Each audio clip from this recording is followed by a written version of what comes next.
grateful for our city. We're grateful for our state and for this country.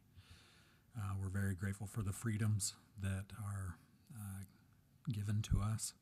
And we ask for a blessing upon our police and fire and our armed services. We also ask a blessing upon the citizens of Springville, all those who are in need and who are wanting for something. Father, we ask for a blessing of peace during this time, and we love thee, and we say these things in the name of thy Son, Jesus Christ. Amen. Amen. I invite everyone to stand and repeat the pledge. I pledge allegiance to the flag of the United States of America and to the republic for which it stands, one nation, under God, indivisible, with liberty and justice for all.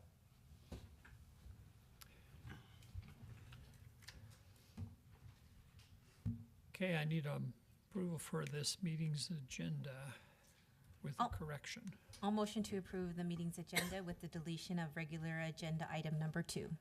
Okay, I have a motion. Do I hear a second? I'll second. Those in favor say aye. Aye. Those opposed. We'd like to welcome you all here. We appreciate your attendance being here this evening. We appreciate those who are here. It doesn't look like we have any youth here, but we're grateful for your attendance here. It means an awful lot to have adults here to be able to participate with us. So we have one public comment from a Chris Poole. You are? Okay, Chris, you've got 3 minutes, so you're welcome to come on up and stand and address the council. All right. Thank you guys for having me. Appreciate it. I had public comments on some clarifications and a bit more understanding to the public regarding flock security cameras. Learned recently that Springville has apparently had them for a lot longer than I'd actually known, but they've become more of a national issue upon the data breach abuses by the actual flock security company. That it does provide the value of being able to track license plates, and then some of the cameras are equipped for more advanced facial recognition or car identifying factors. But just in the past maybe 6 months, it's been becoming more apparent that the company itself has changed their terms of service, so to the point that they own the data that is being recorded and is being accessed federally and being sold in some cases to other federal agencies. We've seen some scenarios with ICE. Utah doesn't have any particular laws, to my understanding, that prohibits this, but we've seen a lot in California. The Attorney General is actually suing flock security over a lot of these data breaches, that the city-level data that is being gathered is then being sent out to the federal level government. And it begs the question of the surveillance state, George Orwell, and the unconsenting public not really being aware that there are cameras watching their movements. And I understand now that we have about 3 cameras, and it's license plate tracking. But I was hoping that we could find some way to maybe review the deal with flock security with a further understanding now that we know they're not as trustworthy as they originally presented themselves to be, and secure the data and privacy of Springville citizens to be within Springville's jurisdiction and not federally analyzed with huge data and AI models watching the movements of our citizens. And that's all I really have on the topic. I just hope that everyone is aware, maybe could look into the company itself to better understand what data is actually being given up, maybe even without our consent.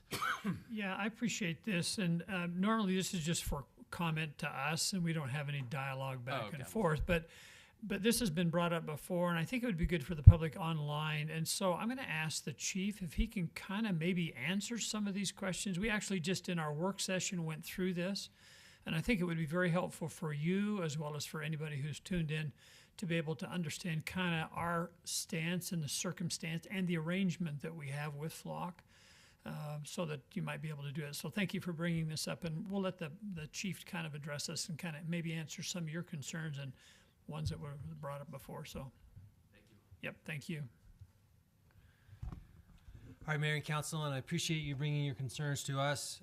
So we have been in agreement with Flock for about 4 years. We started with 2 cameras, and now we have 1 camera. Our cameras are for license plate reading only, that they take a photo of the rear of the vehicle, captures just a still shot of the photos of the rear of the vehicle, the color of the vehicle, any identifying marks, or like a bumper sticker, things like that, but also the license plate too. So it's been my understanding from our initial agreement with Flock that we own the data, that we have to either grant or deny access to anybody else having access to that data. It was my understanding that Flock does not use that, does not do anything else with that data. So we, in our last work session, we John Penrod, city attorney, said that we'll review that original agreement and find out exactly what it says.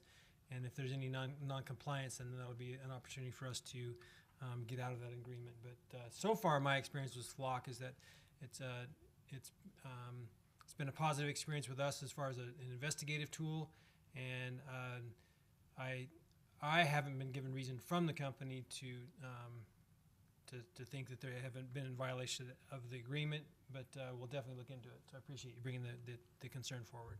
Well, and I think there was also another level, Condor, is that what the name of it? Condor cameras, which is different than what we have, and I think maybe you can explain what Condor is as opposed to well, I think you've explained what we get, but what Condor might be. So yeah, so the Condor camera is a new product. So it's a live recorded video feed with smart technology. So if it's in a parking lot, that it'll see a person, it'll zoom in on that person, follow them through the parking lot. We haven't contracted for any of those cameras, and our cameras aren't capable of doing that. So I think that was a large concern for some privacy groups, activists, but we don't have those cameras. that may address some of what you're concerned about too. So, okay, thank you, Chief. I appreciate it. Okay, very good. We're to the consent agenda item, so I need any questions on the consent agenda? I need a motion for approval then. I motion that we approve the consent agenda as written. I'll second. Those in favor say aye. Aye. Those opposed? Very good. Can we Okay. just clarify that the motion Councilmember Wright made earlier, we have removed item 2, which was the ordinance adopting the station area plan. We just wanted to make sure that the public had more opportunity to be aware that that was happening. Yep. So. Thanks, Logan. I appreciate you bringing that up, and we just want to make sure that all the notices are out, that not legal notices, but just courtesy notices to make sure people are able to come here and have a conversation about it. Okay, Carla, you're on for item number 3 in relationship to material processing and storage overlay regulation.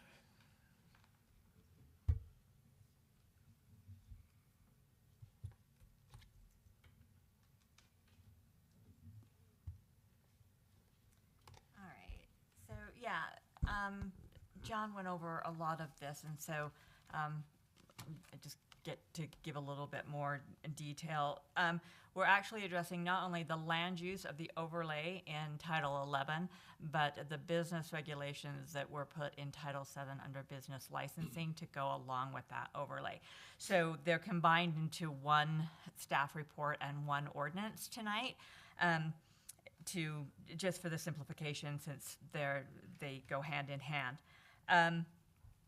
So the original overlay, materials processing overlay, was established in 2019 to address activities that were already going on a specific property.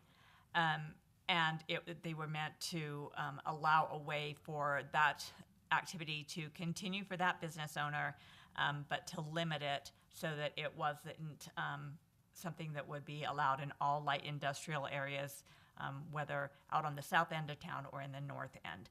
So in the code itself, it limited it to an area in the south part of what I have mistakenly but affectionately labeled Area 51, and the people out there have embraced that as well.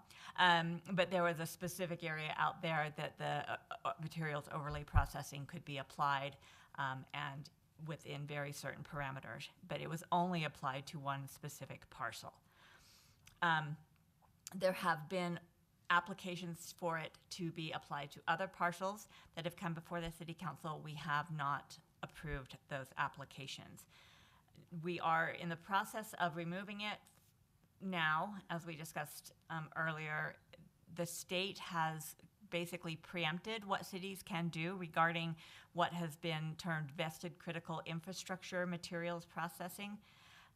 And so by us removing it from our books and in our code and cleaning that up, it will allow us to regulate what is already going on, but will not allow the extension of it. And then the state law's preemption will allow the use to continue and expand regardless of any city action. So if you'll see, originally this was the parcel that it was applied to, and without fireworks restrictions, this will be the area that under state law now they will be able to expand to. But we have kept the regulations regarding in the business licensing so that we still have some control over the materials processing activities. I know that John our city attorney has gone over this with you in work session, so if there are any other questions, I'll be more than happy to address them or defer to John. Okay, questions for Carla? So this is in harmony, this is keeping in, our statute is, at least our ordinance, in harmony with the state law. No, not really. We don't have to comply, our ordinance doesn't have to comply with state law. Our ordinance has just been preempted by state law. So we could keep ours on the books and it would not have any impact on the expansion of it under state law. The reason that we're taking it off our books is so that there is not an opportunity for further expansion in the area. That's what I meant to say. Yeah, okay, all right, yeah. So there are many times when we bring something that is so it can now comply with state law or be consistent with what state law says, but the legislation in 2025 basically preempted it, took away the non-conforming use limitations that would typically fall in something like this. Okay, questions for Carla or John?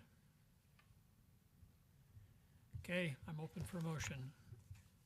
I'll make a motion to approve ordinance number 24-2026, amending Springville City Code Title 11, Chapter 5, Article 7, Materials Processing and Storage Overlay, and to amend Title 7, Chapter 9, Materials Processing and Storage Businesses.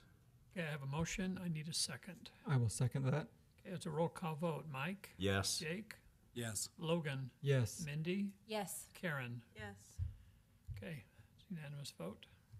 Thank you very much. Appreciate you going through with that. Any other items that we need to be brought up to date on? Anything in your committees at all that we need to be aware of? I don't think so. Okay, Logan? You're aware that there was a fire out at the transfer station. Thankfully, it looks like not any major damage. There's some skylights and things that maybe need to be replaced, but no structural damage. And we were able to open the Monday following the fire. So thanks very much to our Springville fire crew and the CERT EMT, or not CERT, what do they call, rehab team. Yeah, very good. Okay, this is a short meeting. I'll entertain a motion for adjournment. I move that we adjourn. Second. Those in favor say aye. Aye. Those opposed? Okay,